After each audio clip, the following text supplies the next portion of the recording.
Hello everyone, good morning সবাইকে। তো আজ হলো 3 নভেম্বর আর কালকে হচ্ছে আমার বরের বার্থডে। তো বিয়ের পর এটা প্রথম বছর বরের বার্থডে। তো এবারে আমি স্পেশাল কিছু করব না, এটা কি করে হয়। এবছর ওর বার্থডেটা পুরো আলাদাভাবে প্ল্যান করেছি, যেহেতু আমরা বাইরে আছি। তো এই সপ্তাহে বরের ডিউটি শিফট পড়েছিল বি শিফটে। ও 1:30টায় কাজে যাবে আর আসবে রাত 12টায়। এটা আমার একটা খুব ভালো সুবিধা হয়েছিল।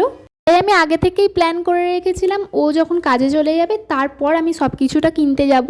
বর কাজে যাওয়ার পরই আমি বেরিয়েছিলাম এই ডেকোরেশনের জিনিসগুলো কিনতে। আর আমি একটা কেক অর্ডারও দিয়ে চলে এসেছিলাম আর সেটা আনতে গিয়েছিলাম বিকালবেলা।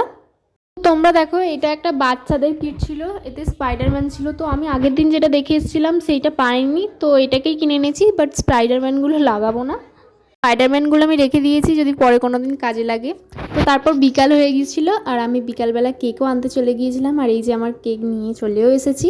তো আমি ঠিক করেছিলাম এই জায়গাটা ডেকোরেশন করব, আর সন্ধে হতেই আমি সব কিছু গুছিয়ে ডেকোরেশন করতে শুরুও করে দিয়েছিলাম।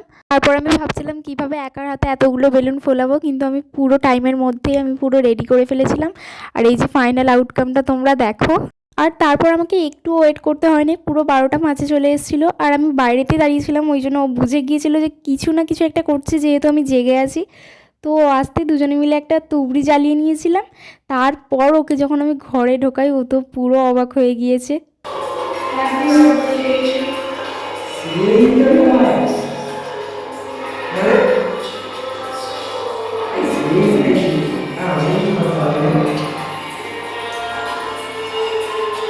তো ওকে তো আমি এই প্রথমবার এইভাবে সারপ্রাইজ দিলাম, তো খুব খুশি হয়ে গিয়েছিল।